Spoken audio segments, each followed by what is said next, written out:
नमस्कार. रणरागिणी न्यूजमध्ये आपल्या सर्वांचे हार्दिक स्वागत. रक्षाबंधन म्हणजे भावंडाच्या नात्याचं, प्रेमाचं आणि विश्वासाचं प्रतीक. आणि याच नात्याचा भव्य उत्सव खराडी चंदननगर परिसरात आज पाहायला मिळाला. सर्वात मोठा रक्षाबंधन सोहळा लाडके भाऊ सचिन सातपुते यांच्या आयोजनातून मोठ्या थाटात पार पडला. गेली 7 वर्ष सचिन सातपुते आपल्या सर्व लाडक्या बहिणींसाठी हा सोहळा मनापासून साजरा करत आहेत. गरीब श्रीमंत लहान मोठा असा कोणताही भेद न ठेवता प्रत्येकासाठी हा कार्यक्रम खुला असतो.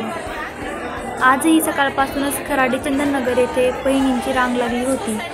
रंगबेरंगी राख्या, सुंदर औक्षण आणि भावाला मनापासून दिलेले आशीर्वाद, प्रत्येक क्षण आनंद आणि आपुलकीने भरलेला होता.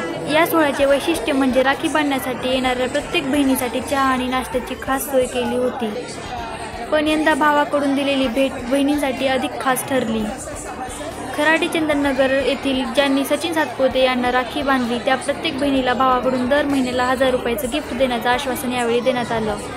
राखीच्या या नात्यात फक्त धागा नाही तर प्रेम, विश्वास आणि संरक्षणाचं वचन फुललेलं असतं. सचिन सातपुते यांनी आपल्या कृतीतून हे वचन प्रत्यक्षात उतरवलं आणि रक्षाबंधनाचा हा सोहळा खरंच अविस्मरणीय बनवला. अशाच ताज्या बातम्या पाहण्यासाठी आमचं YouTube channel Ranragini news like, share, subscribe करा. धन्यवाद.